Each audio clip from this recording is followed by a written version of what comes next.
Great, thank you. Awesome. What an awesome start. Thanks. I think if you have a great relationship, it's your fault. You had something to do with it. And I want to talk to you and explore a regular dichotomy that I use, this whole issue of 4-year-olds. Who would agree that 4-year-olds have a lot of energy? Seriously, 2 children I now have, one 8, one 12. I could never imagine either of those children coming up to me and saying something like, Dad, it's been hell out there in the sandpit today, mate. Had a couple of bridges go down, I've had a truck go over, and frankly, I've had enough. I'm just going to push upstairs for a couple of hours. If you could wake me up in time for dinner, that'd be great. Thanks very much. How many people suspect that a typical 4-year-old is never going to have that conversation? Not ever. They're going to go and go and go and go. Here's the revision. If this is a dichotomy, what's the alternative that you have? Who's ever lived or worked with someone that was dead but not buried yet? Has anyone ever had that experience? These are the people, when you ask them how they are, they tell you. And you're thinking, for God's sake, mate, I was just being polite. I didn't really want to know. These are the people that in my 25 years of corporate work I've discovered get lied about at their farewell morning tea. How many people have been to a farewell morning tea and you know what was being said about the person leaving was absolutely not true? Has anyone ever had that experience? It's the same speech every single time. Every single time people get up and go, oh, I'm really going to miss Bruce. Bruce is going to leave a real hole in our department. And people are going, yes, that's true. Or they're down the back going, yeah, arsehole. Honestly, who's been to one of those farewell morning teas for the only reason you can smell the sausage rolls coming down the corridor? Has anyone ever had it? It's like, you sniff your way in, who's leaving? Oh, her. Hey, where'd you get the sauce? Get your trotters in the trough, grab an orange juice and off you go. So where are you on that scale? Our research tells us that at least 1 in 4 people get lied about at their farewell morning tea. Who, apart from me, despite your good intentions, have made 1 or 2 major mistakes so far when it comes to relating to other human beings? Anyone still trying to get over that mistake? Anyone still living with that mistake? It's like, this might be the weekend to make that decision to move on. What's the point? And it's a paradox at some level, but it's the second principle, is that intention is not enough. It's a really good start or it's a really good cop-out. I can't intention my way into a good meeting with an executive. I can't intention my way into a good meeting with my wife. I can't intention my way into being a great father. I have to behave my way into those things. Intention is a good start, and if you asked every person in this room, people go, oh, I've got good intentions. I've not been in one organisation where somebody goes, oh, it's my intention to be lied about at the farewell morning tea. I'm working on that. Shouldn't be far away. Yep, seriously, they are going to be glad to see the back of me. Very few people would articulate that as intention. Most people, once they get clear on their intention, have good intentions. They want to do the right thing, but intention is not enough. If I want a good relationship, I have to behave my way into a good relationship. That's the hard part. If you had a look at this sign, if you understand the process, there would have been a lot of work going into the production of this sign. For those of you ever involved in the process, you would have recognised there would have been a briefing to a graphic artist. A graphic artist would have come back with 4 or 5 concepts and narrowing down of those concepts over time. This process could take as much as 6 months, $20,000. Up goes the sign, all with good intentions. Who'd still be nervous to go to this dentist, just out of curiosity? Here's the issue, and no doubt they had good advice and good consulting and people gave them some great input, but what's the point? Intention is not enough. I can't intention my way into anything. I have to behave it. How many people, for example, have intended to exercise, but pretty much just drew the line under that? Seriously? My intention is to act with integrity. My intention is to add value to this client. My intention is to be a contributing member to this team. My intentions are good. Great start. The congruence issue becomes in how you and I behave or not. Quite simply, what gets in the way of our good intentions is that people get busy. Tell me if you can relate to this particular photograph at some level. Yeah, relationships, yeah, fun, vibrant, fun, but not today. We have become the fit-it-all-in generation. Seriously, some symptoms that you were too busy. Who's been down to Woolies or Coles? You picked up 3 items, milk, bread, a bag of apples. A sure symptom that you're in the fit-it-all-in generation is that you are standing there counting the number of items in other people's baskets in front of you. Has anyone ever had that experience? You turn into the express lane Nazi. It's like, no groceries for you. Get to the back of the line. I've got to pick up my kids at 6 o'clock, for God's sake. If you are the person with 15 items, guess what you're doing? You're standing there working up your speech. I bought 5 1-litre bottles of Coke. That counts as 1 item. So back off for you guys. I'm seriously in there.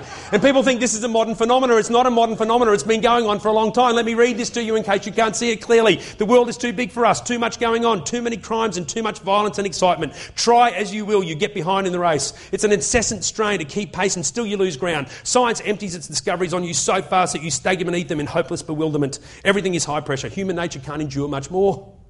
Doing some research around this subject, I found this in a journal, but it was the Atlantic Journal from the 16th of June, 1833. We've been busy for a long time, and we will continue to be busy. Honestly, who's had whole weeks that look like this? Get up in the morning, get organised, go to work, come home, alcohol injection, go to bed. Get up in the morning, get organised, go to work, come home, alcohol injection, go to bed. Get up in the morning, alcohol injection, with or without the alcohol injection. And then we get to the end of the year and we get to some sort of space and we realise that we ended up repeating 2008 in 2009. What's the best proof I can offer you that people do that? Who's ever asked someone at a barbecue who's been travelling for 12 months, hey, how was Europe? And they go, oh, great. But they say to you, hey, what's been happening here while I've been away? Oh, nothing. Who would agree that's a waste of a year? Seriously, if someone asked me what's been going on for the 12 months while they've been away, I personally hope that they will regret asking me.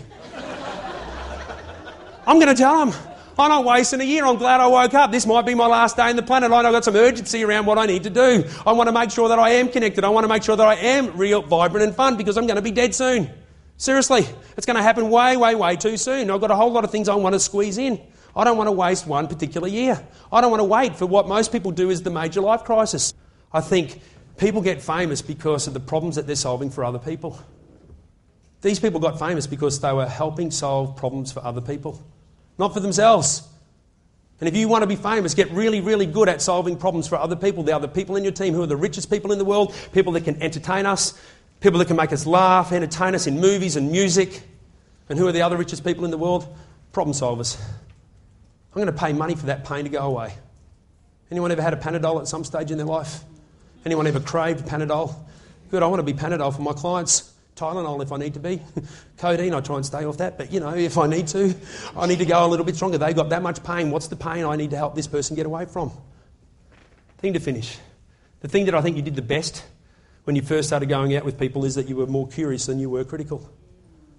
Who are the people on first date that you build intimacy in a relationship? And I've been teaching this ever since I learned it 20 years ago. Is that people are stupid. People take it in turns to do dumb things. And where does intimacy come from? I believe at the base level, emotional, intellectual intimacy comes from the fact that I accept that it's just your turn to be an idiot. And when you do something stupid, you don't get a lecture from me, you don't get criticism from me. Guess what you get? You get curiosity. And there are only two questions that you need to learn. I had to learn them. Because how many people promised themselves they would not turn out like their parents? Did anyone ever have that little moment? I promised myself I would not turn out like my dad in so many ways. I grew up with criticism.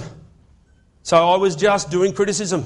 That voice was in my head and it just kept coming out. And thank goodness I learned this before I became a dad. My son at age 4 jams his fingers in the door downstairs. I could hear it just like, ah! Now, if that was me, my father would have been down there in a second and go, I've told you kids once, I've told you 1,000 times. How many times have I told you not to play with those doors? Did I tell you not to play with those doors? I said don't play with those doors. Did I tell you someone would get hurt? I told you someone would get hurt. I'll give you something to cry about next time, young man. Has anyone vomited criticism on anyone at some particular point? Oh, that's typical. That's just the department. They always do that. Every time when that goes down there, they always stuff it up. Every single time. This vomited criticism. There were two questions that you used, and you didn't even realise you used them, but you now realise that the two questions that built intimacy right at the beginning of a relationship when you were clear about your goal and your role was what happened? How can I help? How many people know that when people do something stupid, the only two questions they want to hear from you is what happened? How can I help? That's it. If you ring someone tonight from the watch house at 2 o'clock in the morning, why did you ring that person? You rang them because you knew that when they answered the phone and you said, mate, I'm in the watch house, they're going to go, what happened? How can I help? There might be a third question. Why didn't you invite me? That would have been fun. Seriously, where do you fit on that scale? I'll see you around. Thanks for playing. Thank you, Alan. Thank you. Thanks, mate. Awesome. Thanks a lot. Cheers. Thank you. Oh, thank you very much. Thank you. Thank you. Thank you. Oh, thank you so much. Oh, thanks.